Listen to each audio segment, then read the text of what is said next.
Hello, and welcome to yet again another episode of Halo Forever, where we are playing every level of Halo with a buddy joining me on my journey as we reach towards Halo Infinite, which, again, hopefully, still in December. God willing, all right? Joining me, of course, on my journey today is another DualShocker buddy, someone who has been in the trenches in terms of what went down, but also in terms of Game of the Year and general day-to-day writings. Of course, has some new places that he's at Android Central, I believe, is where you're at. Yeah, that's where I'm at right now. Yeah, what are you doing? I'm doing pretty good. Thanks for having me on, man. Oh, Jesus Christ, my controller's disconnected. I'm doing pretty good. I'm very excited to play some Halo. I feel like there's this weird thing where I think about Halo every day, and I just never get to play it just because I'm so fucking busy. But yeah, it's exciting. I'm gonna be right back. I'm gonna grab a cord so I just don't have to worry about this shit disconnecting. I can vamp while sorry. He has to go into Wily's castle and final wire to charge his stuff, so that's all good. Again, thank you so much. We're actually getting very close to the end of the season, and I am very excited for Season 3. Halo 3 is actually my favorite Halo. So when we eventually get to Season 3, I'm going to be excited to see people's reactions when it comes to the graphic fidelity of the games, and if it still holds up, because I've not played it since I think I did a replay a couple years ago. So I'm excited to see how that game still holds up. I actually I played most of the Halo games pretty recently. Yeah. Because I had a 360 when I was in middle school, but that was after Halo 4 was out. So I didn't play any of the old Halo, the original classic Halo games growing up. Mm-hmm. It just kind of, I think it holds up really well. Especially Halo 3, you're going to be impressed. I'm excited, especially if you play it with that. There's I think there was a ray tracing update on PC too. That'll be. Well, we'll see, and I think there's an update, on console as well. So we'll see. I might have to swap out my S with the X just to see if it looks any majorly different. I feel you. But we'll go from there. So for now, we're going to go ahead. We're starting the level mission 12 Gravemind. Go ahead and get that started. Of course, we're playing on console right now. I'm playing on the S. What system are you playing on right now? I'm also on the S. I'm at my recording setup. I have my S, and then at my TV, I have the X. I feel like that's the way to do it. That is definitely the way to do it. All right, I believe we got the game going. These wonderful blur backgrounds. Oh, yeah, I forgot about these. Yeah. These are so pretty. Of course, you can hit the back button, and it switches to the original. And, it's memories. Yeah, for sure. Yeah, the Gravemind looking as slimy as ever. Mara, you saw Shang-Chi, right? Yes, I have. Okay, so very mild spoilers. It's a shot that's in a trailer, but there's a scene in that movie that looks exactly like this scene, and I couldn't get over it. And I just kept thinking about that scene playing out like this instead of the way it actually played out. Yeah, is it the one in the water? Yeah, it's the one in the water with the. With at first, and this is not a spoiler because it's not true. I thought it was Fing Fang Foom. It is not Fing Fang Foom. That would be nuts if that's how they introduced Fing Fang Foom. Yeah. However, we could talk a little nerdy stuff. I do think that there might be something that they're setting up that will bring in Fing Fang Foom. But we'll see. Oh my god, it looks gross. But of course, if you switch to the original graphics, it is nothing like that. It is just straight polygons. Yeah, just straight. Yeah, no, 100%. They definitely have really grossed out and made Gravemind something far more intimidating. Of course, I forgot this part too of the little prophet also being sort of puppet mastered with Gravemind. God, oh, just delicious. Charlie, I immediately start asking everybody. Mm-hmm. If you can, tell me, what is the story behind your gamer tag? And if this is not your first gamer tag, you can always tell me about previous gamer tags as well. Yeah, for sure. So my original gamer tag was Chaz the Spaz. Now that is a tag that I got rid of a while ago because I didn't realize that it was like maybe something that could be potentially construed as ableist or offensive. So I ditched that pretty quickly, but that was something that like people in like middle school called me, and I was just like, all right, sure, why not?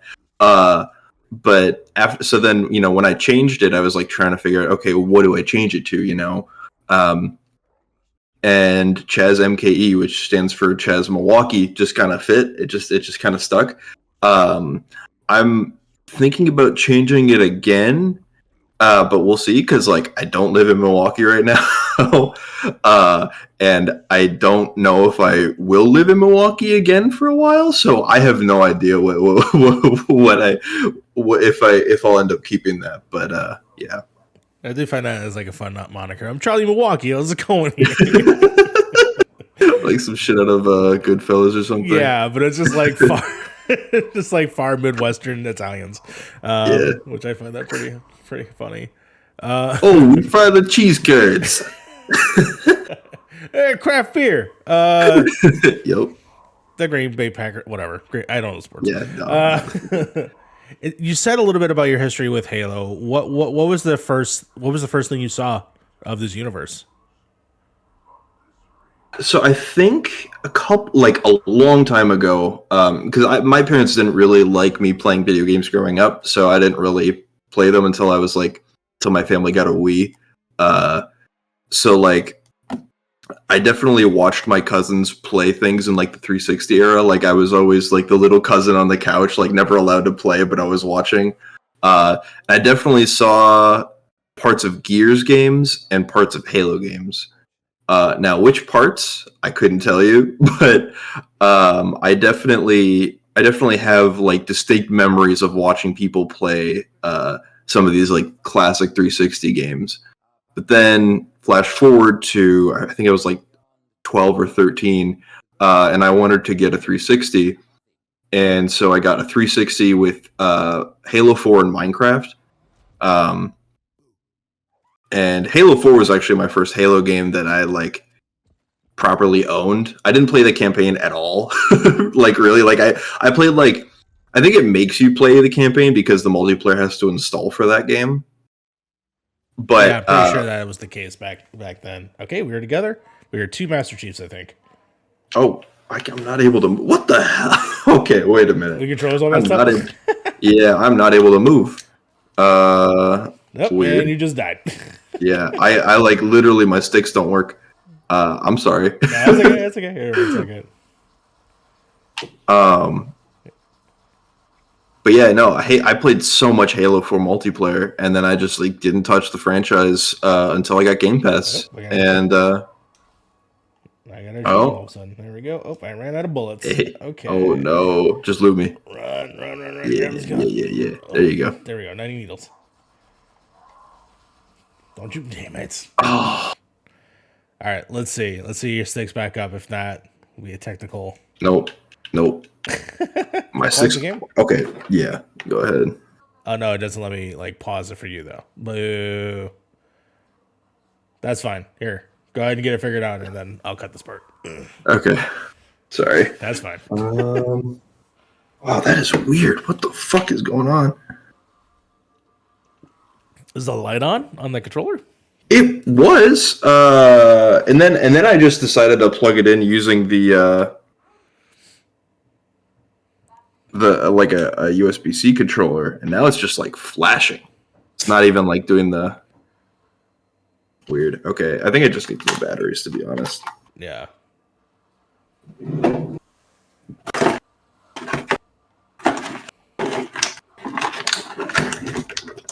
The graphics look really good on here. Wow, that is a stark difference. That is a stark difference. Other visuals? Yeah, I keep swapping them. I don't know. There's elements that I like and there's elements that I don't like. There's like the assets around the world are good, but then like I'll look at the guns. Like I like the way the needles look compared to the new version. I don't know. Weird. All right, I think I'm good. All right. Well, we died perfectly at the right time. Brilliant. And we're back. Okay. We're back. Oh, nope. God damn. Okay. Well, that is frustrating. I just punched you.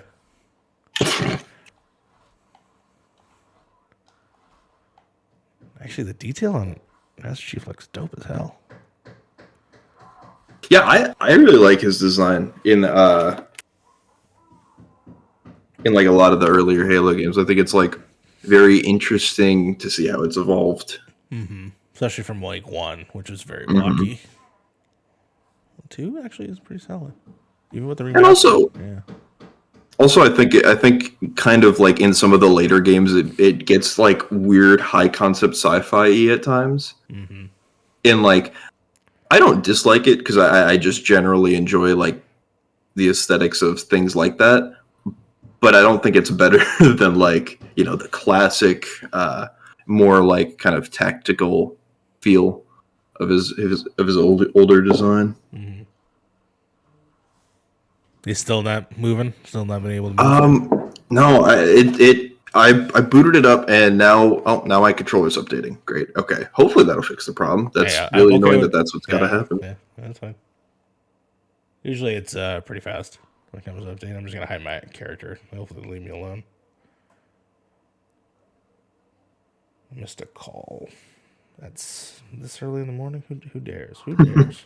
Nope, I don't want to call back. What am I doing? So still trying to figure out what's new in this new update in iOS 15. Seemed like they added a lot, but I can't tell.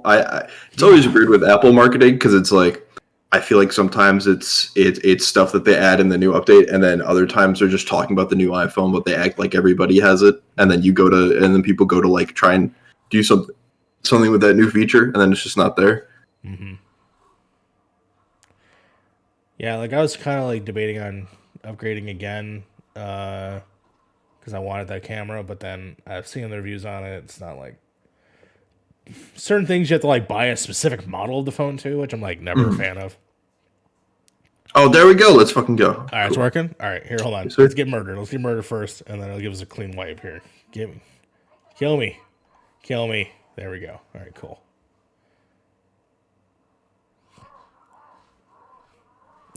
There we go. I'm sure that was fun to watch with the big third-person camera. And we're back. Okay, he's able to move. We're able to do some killing. Let's go ahead and play the game. Let's get rid of these brutes. I'm trying to remember when the Breaking Benjamin starts. I think the Breaking Benjamin... Oh, that's in this level? No, I think it's later. I think it's the last level, actually. Oh, that makes sense. Or is it Hoobastank? It's like one of the two. And I know that they took it out for the remaster, so you have to switch back to old graphics if you want to hear it. Okay, someone's clearly mad at us. So really, your journey with Halo obviously started with the 343 era, when they sort of took over the reins of it, and then you've said that you've gone back, which I assume is probably the Master Chief Collection. Yeah. It's been pretty much entirely a Master Chief Collection. I never really had like the like I guess want to like go back and like buy an original Xbox or buy things on the 360, especially just because Game Pass makes this also convenient. Yeah, 100%. And so, like, yeah, and I think Master Chief Collection is just such a strong, impressive collection. Like, especially as a Nintendo fan who is just generally annoyed with how bad Nintendo is about collections, preservation, and that kind of thing. Yeah. It's just really impressive. You're gonna hit from up here. Yeah, no, I 100% agree in terms of what they're able to do in bringing these games back to life, including adding new modes, like the fact that. This is a remaster of a 10-year-old, well, now way past 10 years. Yeah. And they did a really good job of cleaning it up and making it look pretty modern for the most part. And the controls are, just as fine as they were then. Minus, obviously, I know that a lot of people love the ADS in more modern games. This is, to me, still works in between Halo 1 and 2. I forgot Katana's here as well. Hello, Katana. Here's the exit. Yeah, honestly, like this game is it like I think Halo 2 might be like my least favorite of the Halo games in terms of a campaign, at least. Sure. Like I know that's a very hot take. No, But actually, I also haven't played pretty, 4, so pretty common. People 4 or actually, 5. Oh, really? yeah, people actually, because back in the day, and you didn't get experience this, when the game did come out, and when you get to the end of the game and it's sort of a cliffhanger, people were pissed. Oh, really? Yeah, people were Interesting. really pissed. Because Well, I just remember playing this game and just just being so frustrated the entire time because I just have like my roommate, he's a really big Halo fan, and he watched me play a lot of the Halo games, or we played some of it together, but he was always in and out of like our living room when I would be playing it, and he would just watch like just the most unlucky shit happen to me. And it's in like every game. Like I played Kingdom Hearts for the first time, and it was the same thing. And yeah, that was a time. That's good. That's good. Ain't a good time until some bad shit happens to you. It's always funny though. It's always at least it's something you can laugh at. It's never like this game is bad. Yes, 100%. But in terms of a collection, yeah, the fact that every single one of the games, including going back to them adding Reach and then obviously ODST, yeah, every game is pretty much here, minus the Halo War games. So that's pretty solid. And then they keep iterating on top of it by adding new things to the multiplayer. Which I actually was shocked when I saw that they've added more skins and colors and things, even to Halo 1. So they've definitely done a number to this game. I'm trying to remember, we got to go down here, right? Yeah, I think so. I spawned down there. Was very confused. There we go. But yeah, no, I think especially what they've done with Halo 1 is like wild to me. Yeah. I mean, like the addition of the online multiplayer and everything that wasn't really there to begin with, and the fact that it all works so seamlessly is just amazing. Yeah, so that way I can teach fools and hang them high and do some sniping. Wait, what again, what I do love about Halo, and as much as I can make fun of it, they do a lot of like asset re-switching to like same things. Like we just went to a corridor where we went up it, and now we went down the same corridor just a second ago. Right, it's very clever. Yeah. I was like, oh, this is smart. You do definitely notice it in Halo 1 where you're like, okay, this is the same corridor. I've gone through this 6 or 7 times. And that was definitely a problem that I ran into where I was just so confused a couple times. 100%. So what was your like Halo experience like? How did you kind of get into the series? Well, I mean, definitely documented in, like, it comes in the same place where my gamer tag comes from, which was originally Duncan D. Essentially, I walked into a card shop that sold comic books, toys, and they had a TV in the back where the owner would just play Xbox. He would just play Dark Alliance. He would play Ninja Gaiden or Gaiden, Dead or Alive 3, but then he played Halo, and it immediately blew my mind. I'm like, what is this? Because growing up, the shooters that I was playing pretty much were either that weird South Park game that was on the Nintendo 64 or GoldenEye. Like GoldenEye was probably the one that I played the most. Slappers only. So when you came to like a first person shooter, like Call of Duty wasn't as prevalent as it was back then with this thing. So when I saw Halo, I was like, what is this? And even the idea of controlling both movement and head at the same time broke my brain. That's what I've heard from everybody who kind of just like tried it for the first time. Because it was the first console really, like everyone, at this point there's been Doom, right? There's been Quake. Right. These are all PC mostly known titles. They've had iterations on other consoles, but including Nintendo 64. But when it came to like proper shooter, Xbox was like the first system that I like totally like lost my mind over. So, and then once that popped in, I can't even actually think of another shooter until maybe 360 era when I first played Call of Duty 2 on like a GameStop kiosk when the system was just launching, and I'm like, whoa, what is going on? And then of course Modern Warfare was probably my first major like, okay, this is the genre that I want to play. I feel you. So definitely that was sort of my lineage into Halo, seeing it in this card shop, and then getting the console at home. And I remember my mom bringing it in. It was a pre-owned Xbox in like a brown box.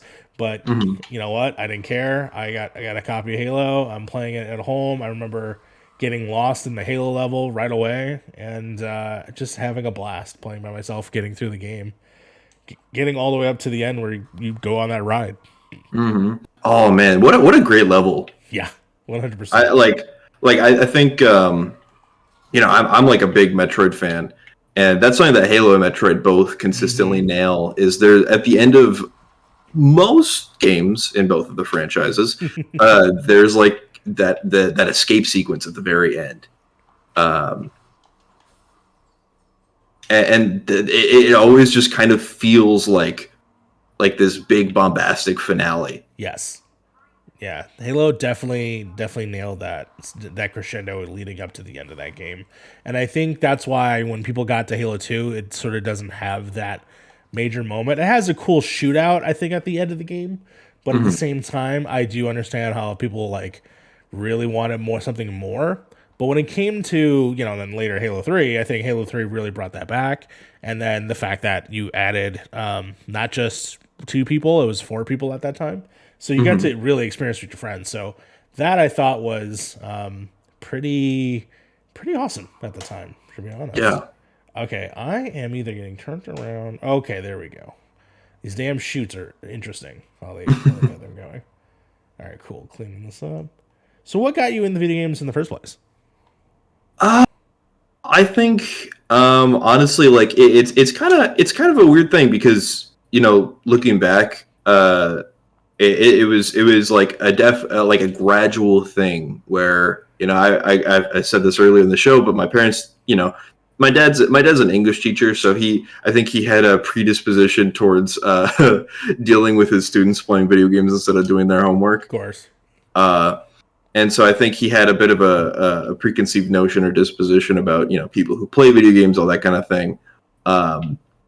Which he did a great job of keeping me from playing video games. Now that you actually write, right? Yeah. I think we're supposed to go down here. Let's see. Okay, yeah. Cortana's over here. Yeah, and if Cortana's here and there's an empty door, it's probably the way to go. So we'll go ahead and go this way. Yep, monsters. But yeah,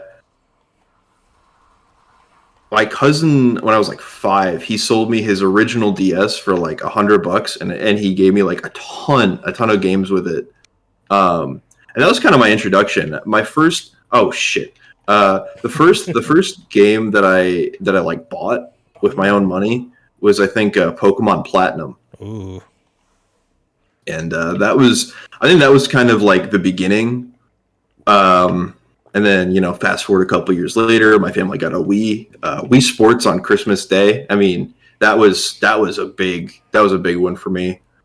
Any Nintendo console on Christmas is just like, right? It's a godsend. There's nothing like it, man. No, there's not. And it was after the Wii came out, like a decent amount. Like my parents found a Wii on Christmas, so it was around Christmas. So it was I would say considerably after the Wii came out, like at least a year or two, after it was like reasonable to like be able to find it in a store. And oh geez, okay. Yeah. And it's hard to talk and play video games at the same time, huh? Yeah, no, it is. I used to be used to this. Like I used to, when I was in high school, for a while, I was basically streaming Smash every day. And then I got busy. But yeah, it was this thing where like I was just experiencing all these like incredible games. Like I feel like I talk to so many people who have these stories of like playing like these like shitty licensed games or whatever. But I just didn't. Like I just played like I played like looking back, I played games that everyone's like, "Oh my god, that game was so good!" Like I played Mario Galaxy. Like my Wii library was basically like Mario Galaxy, Wii Sports, Super Smash Bros. Brawl, and so like those were like kind of like these foundational games for me, and then the Wii U came out, and that's actually what really got me in. Was the Wii U, and specifically, I want to hear some positivity about the Wii U. Let's go. Yeah, so the Wii U is weird because like, let's see. I just did a birthday party massacre just now. It was weird because like I didn't really follow the gaming conversation. You know, like I was like 12 when it came out. Of course. So I didn't really know. I just knew I wanted to play a Nintendo console. And oh shit. And so I just kind of bought it like after I saved up enough money because I've been looking forward to it. So I got it like pretty soon after it launched, and I played. There were like no games to play, man. It was basically just a Wii again for me. Yeah, like I got like Batman: Arkham Asylum, Mass Effect 3. It's like Bayonetta, and then they started adding little things every now and then. Like I think that there's a solid library that is there. It's just that it feels so bare. But when you say it all together, like it had Super Smash Bros. It had Mario Kart. It had it had some good 3D Mario games. So when you say it all together, I think it sounds better. But yeah, it had its problems. Also, like when you're like 12, you don't really have money to buy a game, like every game that comes out. So like I was kind of used to that anyway. So like my Wii U library is even smaller than my Wii library, I think. Just because like I didn't really play anything. I think I got direction. I know. I think I got turned around. I see everybody walking around, but I don't know where they went. Oh, I think I know where I'm supposed to go now. There's a teleporter at the very top again. Oh, I don't think. I think you're going the wrong way, man. Oh no! Well, you're here. You're here. Oh wait. Yeah. Oh, you found me? Yeah, okay. yeah. Okay. Cool. I thought you were going up further. I was like, dude, what? Why is this level so big? But yeah, so it was weird because like I didn't even play most of like the Wii U games that are like considered like quintessential aside from Mario Kart, Nintendo Land, and Smash. Yeah. Which all three of those are like really good, so there's not like a problem with that. But yeah, I didn't play that a whole lot. And then after I got my Wii U, I got my 360, and I just played a bunch of Halo 4, and then eventually Black Ops 2. Mm-hmm. Did you ever play any Black Ops 2? Honestly, when it came to Call of Duty, my biggest thing with Call of Duty is that the series to me really is Infinity Ward series. So whenever they had like Activision or not Activision, Treyarch or Sledgehammer, I just tune them out.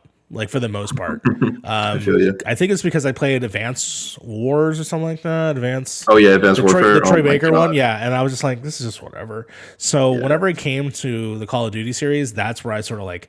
And then when Infinity War did Ghosts and it was not like praised right away, I was just like, I think I'm going to miss out on a lot of them.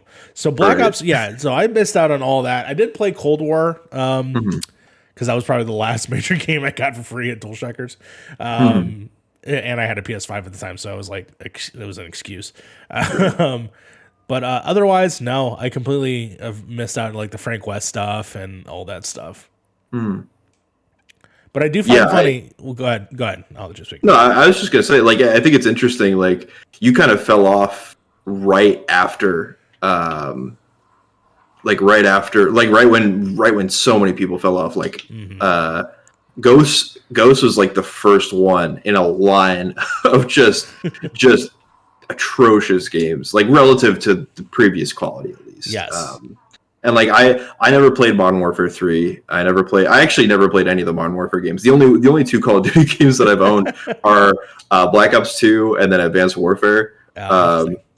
And Advanced Warfare is the only one that I bought at launch, unfortunately, because my friends got me to do it, and I'll never get that $60 back. Yeah, I mean, I just remember Modern Warfare 4, which was the first Modern Warfare.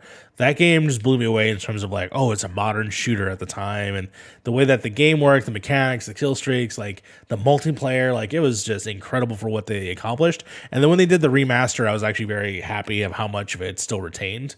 But when then it came into like Modern Warfare 2, it's like, ooh, this game's controversial because of the big airplane scene that happens in there, which is just a huge massacre. And this obviously, Right. in a time where we're very scary about our airports, and things are going on in the world that are not so fun. So it definitely was like a shocker at the time.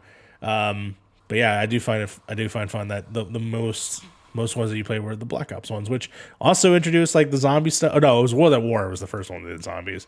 But Black Ops, I think, took it home for the most part. I remember some of those campaigns seeming so ridiculous.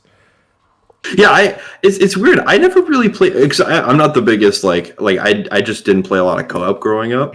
So like I never really played zombies. Yeah, yeah. I don't know. It's weird. I don't know. I love me to death. Be some Left 4 Dead, but for some reason, when it came to Call of Duty zombies, I just checked out.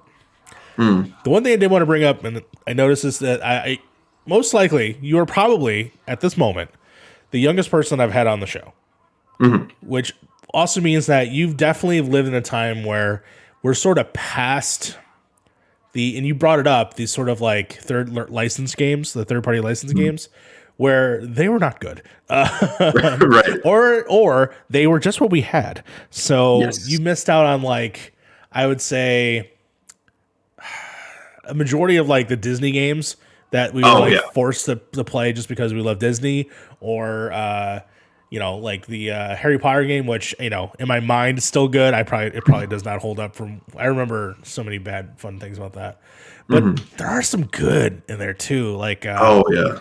I don't know if you ever saw, but the Lord of the Rings had solid games. Which is bizarre. There were third-person action games where you get to play as Aragorn, Gimli, and Legolas, and that's cool. they were dope as hell. And then the third one you could play as Gandalf the White, and it got spicy in terms of what you were doing in the levels. Like I would just play the same level over and over and over again just because of how fun it was. But Cool. I think you bypassed a lot of the bad Marvel games, which is there was so many. I'm sure. Well, the weird thing is, like, I feel like this is the same for everybody, but like my introduction to gaming, I started gaming on things that weren't like the major console at the time. Like the first gaming device I ever owned was a Game Boy Color. And I had the Chicken Run license game. All right. I had because I was like a big fan of like I wasn't really a Disney kid, which is weird. Like my parents never really showed me any of like the classic like Disney stuff aside from like The Lion King. But like I loved Wallace and Gromit. That's awesome. And like Aardman stuff when I was a kid. So like I was super excited about like getting a Chicken Run game. I got like I was also a big Looney Tunes fan. Like Bugs Bunny is still my favorite fictional character probably ever. That's awesome. And so like I have like a random like licensed Looney Tunes game that was probably better than it should have been. But also like when my cousin sold me his DS with all these games, there were a bunch of GBA games in there, and I think there were some of those licensed games in there, like a bunch of like the Nickelodeon stuff for the GBA. I think the Two Towers GBA game as well. I could be mistaken. But yeah, it definitely wasn't the great third person action game that its console counterparts might have been, but it was still fun. Whoa, at least I remember it being fun. Oh, you switched over graphics. It don't look so pretty, but you switch back to graphics. So pretty. It is pretty. All right, I'm wondering if this is the end of the level. I'm gonna go ahead and get on it. Let's see. But no, the GBA and all those games, I will say they don't get as much love as I wish. especially third-party games. Honestly, shout out to third-party games that are only going to exist on those consoles if you can find them, because you will never ever see them on any online store ever again. For sure. Which is such a bummer. Yeah. If there's any reason to look up ROMs, I'm not saying that you should. Right. But that might be a good reason. Am I in the old? I'm in the new graphics. Okay. Couldn't tell for a second. But yeah, there was a lot. I remember even Tony Hawk games actually on the GBA was actually pretty solid. Or it's so weird because I feel like for as stupid and shitty as a lot of Nintendo's online stuff is, I really appreciate that they're adding like random games that nobody's ever heard of or nobody really liked or asked for. That are just like some crazy third party ones, because it's like I'm really interested in that era of gaming personally. Like I think 16-bit sprite work is just generally fascinating and beautiful. Yeah. And so seeing more of that era is always really interesting to me personally. But no, it's funny because I know that I have a few friends who are like, "Oh, I'm sick and tired of the indie games looking this way," and I'm like, "Man, this is still beautiful in my opinion. Right. Even the music, the way that the chiptunes sound, is still absolutely gorgeous and sounds great on vinyl." Now that I've been collecting a lot more vinyls, shout out to a few artists that I have, or even people bringing it back in some weird way, like Toby Fox and this whole Deltarune Undertale stuff. Like that's to me is like more like PC style from like way back in the day. But just bringing that aesthetic back is pretty awesome. Oh, this guy. He's flying, guys. Hello. Oh. My bad. No, that's fine. Survive. Oh, I'm alive. Okay. What vinyls do you have? Like what indie game vinyls do you have? Right now, in terms of like chiptune sound ones, I have a couple of Celeste. I have like the remix album, I have the original album, and then I have Alina Rain's. She did a game called Escapism, I believe. That's an indie game on the PC. I think it's a web browser game, and even that music is awesome, and I have that vinyl as well. Haven, which is a game that came out, I believe, last year. Recently. Yeah, I adore that game. And I think the music is spectacular. It's not chiptuney, it's more, like actual orchestral score. Yeah. But or I would say more like vibes, because it's definitely more electronic sounding. But yeah, I adore Haven, so definitely recommend listening to that soundtrack. Try to think offhand. That's the co-op one, right? Haven? No, so it's not co-op, but it's two people. It is it's between you and a lover. So shout out to Haven, by the way. I'm going to go ahead and go on a little diatribe. That game's great. It's probably one of my favorite relationship games about two people. Very reminiscent of if you ever heard of a comic book called Saga, which I talked to Camilo in the last episode about Saga. Very much two lovers running away, escaping from their oppressive upbringings and who they were destined to be with, kind of thing. And very great game, very flowy, kind of like in a Tony Hawk way. Oh, interesting. You're sort of traveling via this like thing called flow. Not a whole lot of tricks, but there are some tricks. But yeah, the whole thing is you're on a planet, and your whole deal is you're just trying to make this place your own because you've run away from your civilization, and you're just trying to hide out there as long as you can, and you're building your relationship with this person that you think you're in love with. And it's really, really wonderful. It's on Game Pass right now, I believe, still. And I bought the vinyl on some random German website, and they definitely shipped me something in not ideal. It's actually behind me. You probably can't see. So I have the Turbo Man doll. How's it going?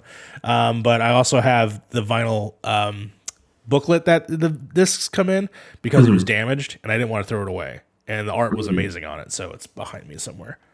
I feel you. But yeah, definitely. What's your like? What would you say is like your the crown jewel of your like vinyl collection? Well, just in general. I'm a recent vinyl collector, so definitely sort of like in my beginning stages of it. But I mean, I think I looked up. I'm a huge soundtrack fan, so I like movie soundtracks.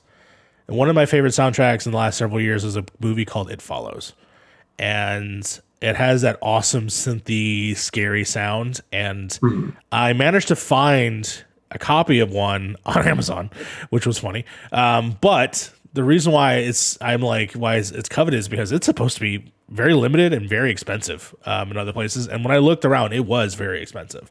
Somehow, someone, I don't know who they were, if they were just tired of trying to sell it, they just sold it for normal price on Amazon. I was like, buy immediately. It took like an extra month for it to get to me, but it has like limited of a certain amount of copies on it, and it still has like the saran wrap, like it has like all the wrappings still, and it looks fantastic. And it's also got this awesome like red glow to it. I love it. My personal favorite is I believe I have the Mondo Last of Us ones as well. So, that's cool. So it has like this sort of like, I don't even know where we're supposed to go. I'm just walking around. Oh yeah. I think door's right here. I was just talking. That's fine. No, you're good. But yeah, it has like some awesome swirls around it. I have the Twin Peaks soundtrack as well. I have 2 copies of that. I have season 2, and I have the new one, which has basically all the original sounds. So, I can never say his last name properly. Badalamenti, original score is on there. So definitely love having that. Still trying to find the original one, which is a little hard to find, but I'm sure. Yeah, I have the Batman 89 from Mondo. Mondo, by the way, Mondo's shit rules. Just the presentation of them all is just fantastic. So do you have like a store here in Chicago that you like try to go to when you like are looking for vinyl, or do you usually just find stuff online? A lot of it is online because a lot of the like insular shit that I want specifically, I can find at like Mondo, or I can find there's another one that I'm trying to remember off the top of my head that I bought a lot from. If it comes to me, I'll say it. But Reckless Records here in Chicago has a pretty solid collection, a little bit more on the pricier side. But whenever I find something, like I found found one of the Twin Peaks ones there, and I was just like, oh hell yeah, I must own this. This is now mine. So definitely there's definitely good stores here, and there's a lot of locations too. So it's not like you can go downtown and there's one right there by the Loop. Yeah, the other day, I was getting coffee with a friend, and I live like on the north side, kind of like Lincoln Park, Lakeview area, and we just like it was kind of by, I think it was like really close to like the Diversity Broadline stop. Okay, you know where that is? Yeah. And there's like a really cool little record shop that's right around there, kind of by like Aloha Eats. If you ever eaten there. Yeah, this is near Wicker Park, right? Yeah, I think it's like southeast of Wicker Park. Got it. But yeah, that's a really good, really cool little record store. I didn't end up getting anything just because I was kind of waiting for a couple paychecks to come through. No, of course. But they had a really cool like. Did I go the right way? Okay, yeah, the doors opened up top. There's enemies. Okay, whenever you see enemies, I'm like, oh, thank God. They had like a really cool like record store day edition of Old Dirty Bastard's first album. Ooh, that's awesome. And I really wanted to get that. That's something that it's honestly missing from my collection is a lot of hip hop albums. I do love a lot of them, but I got to start doing that because at first I was like, oh, I just want all these like I go into phases like, oh, I want all these movie soundtracks. Oh, I want all these game soundtracks. Like right now I'm in the pop punk. Like I bought I believe not Tell All Your Friends. Oh my God. It is Tell All Your Friends. The Taking Back Sunday's first album. Found that on pretty cheap in a special version of that one. I believe it's Take This to Your Grave, which is the first Fall Out Boy album that is really good. That I enjoy. I found all my My Chemical Romance ones. So I'm all solid there. Oh, I forgot there's no Fall Damage. Okay, I got scared. But yeah, the thing now I'm in the sort of phase where I'm like, oh man, I want to find Run the Jewels. I want to find the old NWA album. I want to find The Chronic. I want to find all these like classic hip hop records. Oh, you'll definitely find the Chronic everywhere. I swear to God, like even a fucking Barnes and Noble, dude. Literally everywhere I go, the Chronic is just at every place that sells records. Yeah, I think, and there's definitely instances where I've seen ones where I'm like, I could just get that, and I'm like, Mhm. but I'm at a Target and I feel weird, Right. you know. Right. It's like I walk out. This is a fun story. I remember when I was a kid, I wanted the D12 album that Eminem did with his buddies. I think it's, Mhm. and I remember my mom was with me at the time. It was a Target, and I remember her getting carded for buying me this rap CD, which was That's funny. fun. And she's like, "Should I be worried?" I'm like, "You'll see." I started singing about doing pills. Let's see here. There we go. Oh, I died.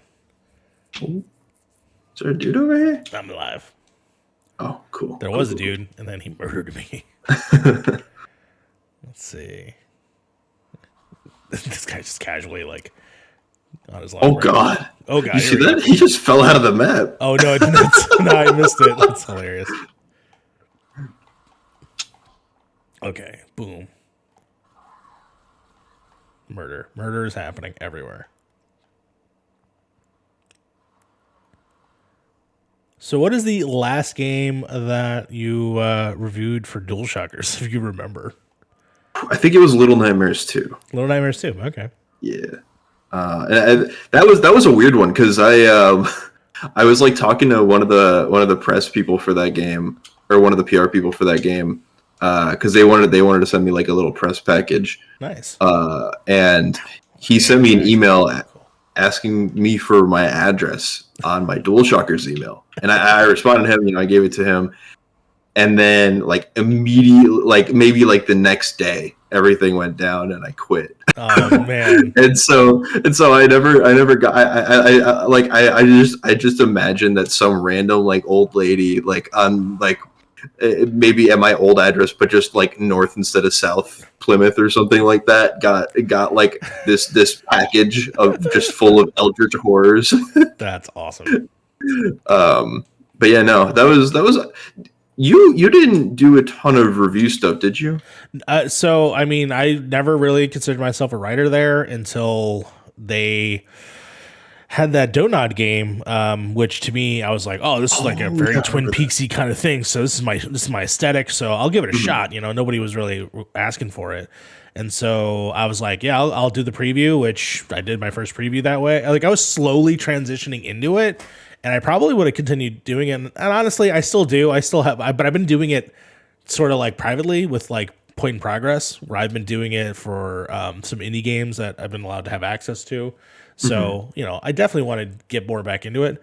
But yeah, the only thing I ever did was not tell me why, I'm sorry. That was their previous game. It was Twin Mirror, which I did not like at the end of the day as much as I would like to. Most Donut games. But yeah, I really wanted to get into it at DualShockers. But here we go. This is definitely the area. However, they kept sending me some stuff, which was fun. Like, That's cool. what was it? The main thing I got, which I feel bad for because I never did anything about it, was the Square Enix sent me an Avengers book. Oh, that's cool. And it had the art for the first year of stuff in it. And it's behind me somewhere.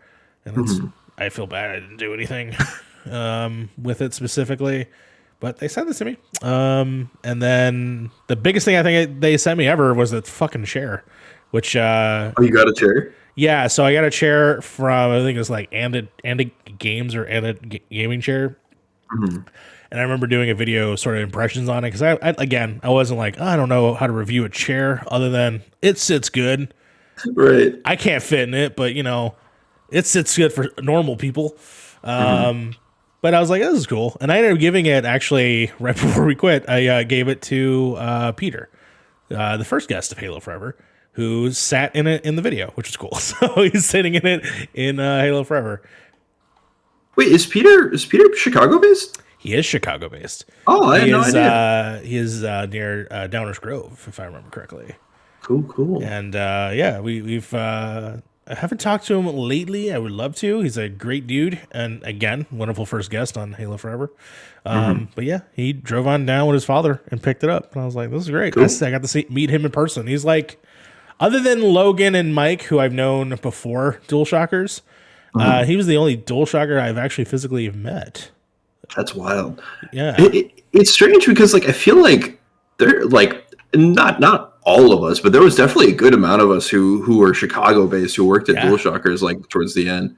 Yeah, it was me, it was you, it was Mike Ruiz is Chicago based, he's suburbs, and Peter, I think, were the chunk of it. And then And Logan wasn't too far away either. He's in Indianapolis. I've actually spent time in his house during the Game Awards. I remember that. We hung out together. That was fun. But yeah, it was we were all like very clustered. Even like Nicholas Blaine is like in Michigan, but he's like not that far from what I understand. So probably like Grand Rapids then. Something like that. Ooh, boom. Fighting this guy. Punched him in the face. Why won't you die? Go sleep. Go to sleep. Go to sleep. Okay. But yeah, there's definitely a huge contingent of us that were, obviously could have gotten together if we ever so planned. Yeah, I mean, COVID, I'm sure. Man, COVID ruined so much, man, of the experience. And I'll tell you what, man. I got so spoiled early on in DualShockers about like hearing like Logan going to like Anaheim, and Mike would go to goddamn Canada to review freaking or to watch like people play what was it, Rainbow Six. And I would always get jealous. I'm like, oh, I want to go to Canada. And then like I got to go to Vegas, which was cool, but I don't know. I wanted to do more, and we just didn't get a chance to, which sucked. Oh, there's invisible people now. God dang it. This level's like throwing out the action. Come on. Yeah, no, I think this might be like the longest level of the game because my roommate recently just played this solo legendary for the first time. Oh my god! Halo 2 is hard. It's very hard. He's a glutton for punishment though. He has like platinums in multiple runs and all the Souls games and everything. I was gonna say he's a Dark Souls guy, isn't he? Yeah, Kingdom Hearts 2 max difficulty runs. Fucking Jesus. he's one of those.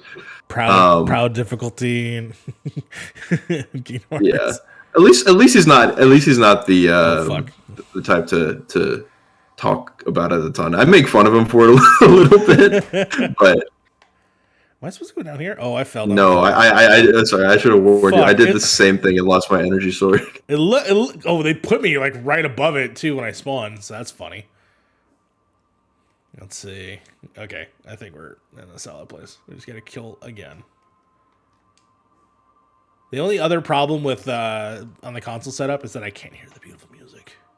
Yeah. I have Spotify playing just shuffle of the Halo 2 soundtrack right now. There we go. I think this might be the end of it. Because I'm trying to remember, like, what else do you do? There's just like three. Here we go. Yeah, this is the end. There it is. Oh yeah, and then it's about to be the that like long ass hallway level. Yeah. Good old Sergeant Johnson. I'll take this interpretation of Miranda Keys. That old graphics are not kind. To either of them? No. Oh, yes. The flood. Every major franchise has to have a zombie variant of some sort. Yes. Take that. Yeah, no, I adore Halo for all these things. The one thing I don't like is the flood. The flood is always a thing in my existence. Yeah, honestly, if the flood levels weren't in Halo 1, it would be my favorite game in the franchise. It did give early onset spookiness, which was great. Yeah. So that's fun. Oh yeah, I do remember what happens here. All right, so I'm actually going to go ahead and get us into the main screen here, and then we'll sort of wrap up the show from there. Cool. Yeah. So we talked a little bit about the past. We talked a little bit about what you've used to play. Used to do. What are you doing now? How are things? Well, they are mostly good. Very busy. School, work, and other work, and somehow finding time to beat 70 games a year, or however many it actually is. But right now, I am working on an accessibility feature specifically about VR and accessibility and kind of the roadblocks that disabled players face in that medium over at Android Central. So you can stay tuned for that over there. And then if everything lines up, hopefully when the Playdate launches, for those of you who know what that is, the little yellow handheld with the crank, I have some stuff lined up at Prima that will hopefully have me reviewing some or all of the games that come out on that once that launches. But aside from that, you can find me on Twitch, Twitter, and TikTok at CHAS_MKE. That's Chaz Milwaukee. And then trying to think what else there is to plug. You can also find me on my podcast that I really should probably start working on again because I haven't touched that in like 4 months. But that's you can find that on Twitter. That's at comfort_food pod. That's the Comfort Food Podcast, all about arts and media that people love and the people that love them. No, fantastic. I definitely wished that we had more time at DualShockers to work together. I know that it was sort of a short period when we all said and done. And obviously, if you remember, Game of the Year was hectic as all hell with 14 voices or whatever it was. Mm-hmm. But I do think that we are all on to great and wonderful things, and it's great to see everyone continue to do awesome. And so I want to thank you again for being on the show and for making the time on this beautiful early morning, which looks like it's going to thunderstorm. So God willing. Great. Again, thank you so much. Yeah. Thanks for having me. It's been a pleasure. No, for sure. And then for everyone else, thank you again for watching. This has been fun. Of course, we are getting close to the end of Halo 2. I'm very excited to start Halo 3, which would be Season 3 of Halo Forever. Definitely excited to see where the next couple episodes will go. So until then, if you could please like and subscribe, help build out the channel. Again, this is also available as an audio podcast. So if you prefer an audio format, it's there. Go ahead and look at it at iTunes or on your Google platforms. And until next time, let's finish this fight.